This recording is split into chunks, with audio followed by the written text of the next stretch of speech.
Guys, আপনারা যদি কিছু সময় পরে AMD RYZEN CPU গুলো মেড বাই ইন্টেল লেখা দেখেন তো সেক্ষেত্রে আপনাদের সারপ্রাইজ হওয়ার কিছু নেই। আর আরও যদি দেখতে পান Nvidia কনজিউমারদের জন্য আর কোনো গ্রাফিক্স কার্ডই মার্কেটে নিয়ে আসছে না, সেক্ষেত্রেও আপনার হতবাক হওয়ার কোনো কারণ নেই, কারণ আজকে এমন বিষয়গুলো নিয়েই কথা বলবো। Hello WhatsApp guys, CPC here and you are watching PC Tech PT and it's news time.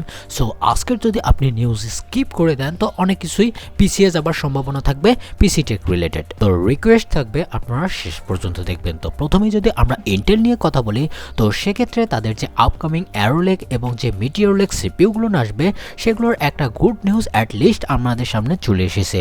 প্রথমত যদি ইন্টেলের অ্যারোলেক ডেস্কটপ এস সিরিজের কথা বলি অথবা অ্যারোলেক এই সিরিজ যেটা ল্যাপটপের জন্য আসবে, তো প্রথমে ডেস্কটপের দিকে দেখলে আমরা XeLPG গ্রাফিক্স আর্কিটেকচার দেখতে পারবো ইন্টিগ্রেটেড জিপিইউ হিসেবে। আর আপনারা গেস করে নিয়েছেন যে এটা আসলে কিরকম হতে পারে। আপনাকে একটা হিন্ট দিয়ে দিই, XeLPG গ্রাফিক্স আর্কিটেকচার ব্যবহার করা হয়েছে ইন্টেলের A380 এর মতো গ্রাফিক্স কার্ডে। সেখানে এক্সিকিউশন ইউনিট ছিল 8টা, এখানে কয়টা থাকবে এখনো মেনশন নেই, তবে হ্যাঁ এখানে বোঝা যাচ্ছে বা শোনা যাচ্ছে যে এটা ভালো মানের একটা আইজিপির সাথে আসতে পারে, যেটা অবশ্যই AMDর কাছাকাছি তো টক্কর দিতে পারবে, এরকম আশা তো আমরা করতেই পারি। আর তারা যদি এক্সিকিউশন ইউনিট নিয়ে আসে অবশ্যই সেটা আমাদের জন্য ফায়দামন্দ হবে যদি আপনারা গ্রাফিক্স কার্ড ছাড়া কোনো বিল্ড করতে চান। আর ল্যাপটপের জন্য আসতে পারে XeLPG প্লাস ভেরিয়েন্ট। কিন্তু এখন এই সিপিইউ গুলো নিয়ে যেটা আমি আপনাদেরকে বলবো সেটা হয়তোবা আপনার বিশ্বাস নাও হতে পারে। ইন্টেল আপনারা জানেন তাদের সিপিইউ নিজেদের ফ্যাক্টরিতে বা প্ল্যান্টেই করে থাকে, আর এবার সেটা একটু ব্যতিক্রম হতে চলেছে, কারণ ইন্টেল এখানে ইনডাইরেক্টলি বলে দিয়েছে যে আমরা TSMCর 3 ন্যানোমিটারের যে N3 নোডটা আছে সেটাকে আমরা ব্যবহার করতে পারি এই সিপিইউ গুলোর জন্য, বিশেষ করে অ্যারোলেক এবং আপকামিং যে সকল মিটিওর লেক সিপিইউ আসবে সেগুলোর জন্য। আপনি বিলিভ করতে পারছেন এটা কতটা ক্রেজি হতে পারে? আর হঠাৎ করে যদি ইন্টেল এই কাজটি করে আপনারা বুঝতে পারছেন 10 ন্যানোমিটার থেকে 3 ন্যানোমিটারে নেমে আসবে, যেটা অবশ্যই একটা ক্রেজি লেভেলের বিষয় আছে। হ্যাঁ, তার মধ্যে তারা তাদের গ্রাফিক্সের জন্য 6 ন্যানোমিটার প্রসেস নোড ব্যবহার করেছিল আর আলকেমিস্টের জন্য, তবে হ্যাঁ এটা একটা ভালো থিং। তবে এখানে আরেকবার আমি কনফিউজ হয়ে যাচ্ছি প্যাড গ্লেসিঞ্জারের জন্য। আর রিসেন্টলি তিনি একটা ইন্টারভিউতে ক্লিয়ার করে দিয়েছেন এবং অনেকেই ইনভাইট করেছেন তাদের ফ্যাব্রিকেশন যে প্ল্যান্ট আছে সেখানে চিপস ম্যানুফ্যাকচারিং এর জন্য। আমি যদি এখানে ডক্টর লিসাসুর কথা বলি, অর্থাৎ AMDর যে সকল রাইজেন সিপিইউ আসবে সেগুলোর নোডও যাতে এখান থেকে প্রসেস হয়ে যায় সেটির রিকোয়েস্টও করেছেন। তাছাড়াও যদি আমি সুন্দর পিসের কথা বলি, অর্থাৎ গুগল থেকে শুরু করে আমি Nvidia অ্যান্ড কোয়ালকমের কথা বলি, তো তাদেরকেও কিন্তু ইনভাইট করেছেন প্যাড গ্লেসিঞ্জার। আর তিনি দাবি রাখছেন যে 2030 সালের মধ্যে আমরা একটা বড় এবং ফ্যাব্রিকেশন প্রসেসের জায়ান্ট হয়ে উঠবো, যেরকমটা TSMC করছে। হ্যাঁ, আপনারা যারা মনে মনে চিন্তা করছেন যে ইন্টেল এরকমটা করতে পারবে, তারা তো ভালো করে সিপিইউ মেকিংয়ে করতে পারছে না বর্তমান সময়ের জন্য। তো আপনাদেরকে বলি, এই সিলিকন জগতে কিন্তু ইন্টেলকে গডফাদার মানা হয় অনেক দিক থেকেই, তাই আপনারা আন্ডার এস্টিমেট করবেন না ইন্টেলের এই জিনিসগুলোকে। তাছাড়াও ইন্টেল কিন্তু ফ্যাব্রিকেশন আজ থেকে করছে না, প্রায় এটা TSMCর আগে থেকেই তারা শুরু করে দিয়েছে, যেটা অবশ্যই জনগণের জন্য ভালো হতে পারে, কারণ একটা কোম্পানি থেকে ডিপেন্ডেন্সি হাটিয়ে যদি আরও অনেক কয়টা কোম্পানি আসে তো সেক্ষেত্রে কম্পিটিশন ভালো হবে এবং চিপ শর্টেজেস এবং প্রাইসিং নিয়েও টেনশন করতে হবে না। বাই দ্য ওয়ে, এর ফল কিন্তু ইন্টেল অলরেডি শুরু করে দিয়েছে, কেননা ইন্টেল এবং মাইক্রোসফটের যদি আমরা একটা ডিল দেখি চিপসের উপরে, যেটা হবে 14A নোডের উপর, আর সারপ্রাইজিংলি এটার ওয়ার্থ কিন্তু অনেক বেশি, ওয়াপিং $15 বিলিয়ন।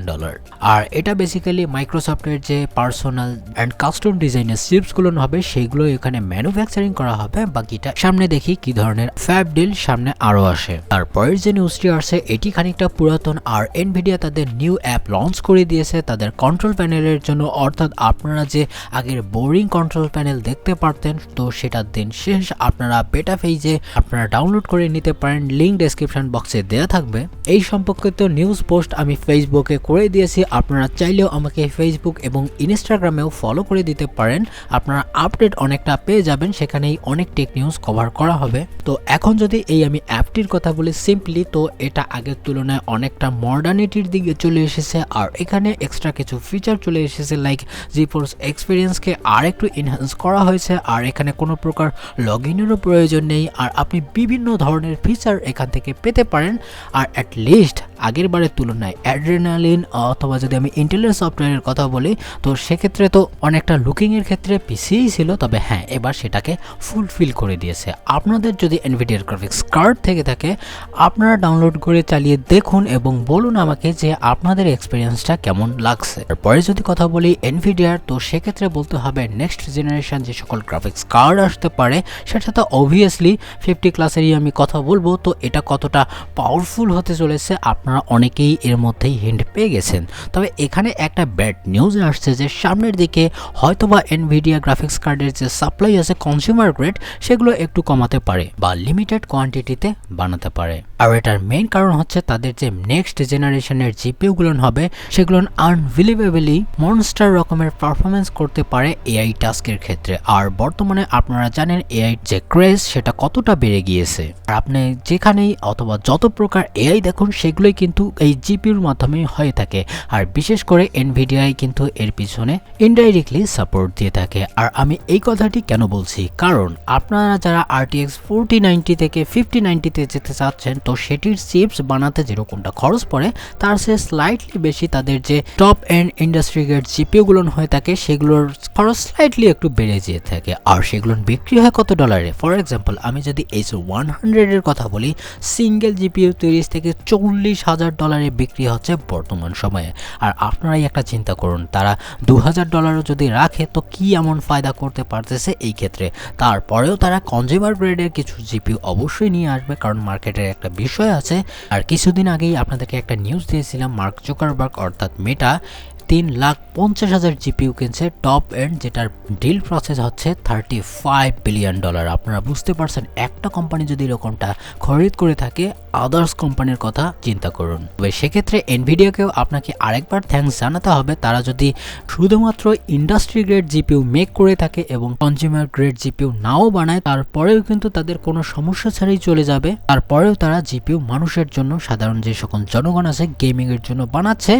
যদিও একটা ভালো একটা ফল দেখছি না আমরা, তবে এখানে আরেকটা বিষয় ইনক্লুড করতে চাই। জেনসেন হুয়াং নিজেকে প্রিপেয়ার করছে কোম্পানিকে আরেকটু গ্রোথের দিকে নিয়ে যেতে, ওয়াপিং $2 ট্রিলিয়ন দিকে ধাবিত হচ্ছে, যেটা কোম্পানির জন্য একটা বিশাল ব্যাপার। চলে যাই নেক্সট নিউজে। তো এটি মূলত আসছে AMDর কাছ থেকে। আর AMD খুব শীঘ্রই তাদের Gen 5 আর্কিটেকচারের উইচ ইজ RYZEN 9000 সিরিজের সিপিইউগুলো লঞ্চ করে দিতে পারে। আর এটা কত তাড়াতাড়ি, এটা খুব শীঘ্রই হতে চলেছে, কেননা কয়েক মাস পর আসতে চলেছে কম্পিউটেক্স 2024। আর 3rd জুনেই হয়তোবা তাদের প্রোডাক্টকে অ্যানাউন্স করে দিতে পারে। আর এর পারফরমেন্স সম্পর্কে আপনারা হয়তোবা অনেকেই অবগত আছেন যে এটা কতটা পাওয়ারফুল এবং কতটা গ্রোথফুল পারফরমেন্স নিয়ে আসতে পারে। এর আগে আপনাদেরকে বলেছিলাম যে এটি ওয়াপিং 30% আইপিসি ইনক্রিজের সাথে আসতে পারে। তবে এখন নিউজ আসছে এটা সিঙ্গেল থ্রেডেড পারফরমেন্সে আপ টু 40% পারফরমেন্স ইনক্রিজ করতে পারে। আর এটা আমার পার্সোনাল কথা না, লিক চলে আসছে। আর এটা কিন্তু টেস্টেড হয়েছে সিনেবেন্সে। আর 40% শুধুমাত্র সিঙ্গেল থ্রেডেডে করা, এটা আসলে একটা বিশাল ব্যাপার। কারণ আমরা জানি Gen 4 আর্কিটেকচার কতটা এখনো সুপিরিয়র ভাবে চলছে মার্কেটে, তার উপরে যদি এরকম পারফরমেন্স দেয় আপনারা একবার ভাবুন ইন্টেলের কথা যে তাদের মার্কেটে কি অবস্থা হতে পারে। তবে একটু Gen 6 আর্কিটেকচারের কথাও বলি, তো সেক্ষেত্রে অবশ্যই বলতে হবে আমাদের পল ভাইয়ের কথা, অর্থাৎ রেড গেমিং টেকের। তিনি তার ভিডিওতে মেনশন করেছে যে Gen 6 আর্কিটেকচার যেটা আসবে, যেটা ইন্ডাস্ট্রিকেই চেঞ্জ করে দিতে পারে। আর এটা যে প্যাকেজিং এর সাথে আসবে আইওডাই থেকে শুরু করে আইজিপি পর্যন্ত, তো সেক্ষেত্রে আসলে একটা মাইন্ড ব্লাস্টিং বিষয় নিয়ে আসতে পারে মেইন স্ট্রিমে। আমি সাধারণ এফিউর কথা বলছি না, বাকিটা পরে কথা বলা যাবে। এখন যদি PS5 Proর কথা বলি, তো এটা আপনাকে 4K-তে 120 FPS-এ মনস্টার গেমিং করাতে সক্ষম উইথ AI আপস্কেলিং এর সাহায্যে, যেটাতে আবার বিশেষ ধরনের হার্ডওয়্যারগত চেঞ্জ দেখতে পারি। এখানে আমরা PS5 Proতে যেগুলো চেঞ্জ দেখতে পারি CPU লেভেলে, এখানে Gen 5 থেকে Gen 6 আর্কিটেকচার থাকতে পারে উইথ 8 কোর অবশ্যই থাকবে। এখানে মেমোরি অনেকটা বেড়ে যাবে, অর্থাৎ যেটা VRAM-ও আমরা বলতে পারি। আর GPUর যদি কথা বলি, তো এখানে ব্যবহার করা হতে পারে RDNA 4 এর আর্কিটেকচার, যেটা আসলে মাইন্ড ব্লোয়িং হবে। আর এটা যদি 50 থেকে 60,000 টাকার মধ্যে আসে তো ক্রেজি বিষয় তো অবশ্যই বলতে হবে। এই ছিল আজকের কিছু ভালো ভালো নিউজ। যদি আপনার ভালো লেগে থাকে অবশ্যই একটা লাইক দিবেন, যদি কিছু বলার থাকে অবশ্যই কমেন্ট সেকশনে জানিয়ে দিবেন। আর এখনো যদি চ্যানেলটিকে সাবস্ক্রাইব না করে থাকেন তো প্লিজ করে নিন 1000-এর কাছাকাছি। আর হ্যাঁ, পাশে থাকা বেল আইকনও প্রেস করে দিবেন। দেখা হবে নেক্সট ভিডিওতে। ভালো থাকবেন, সুস্থ থাকবেন, বাই বাই।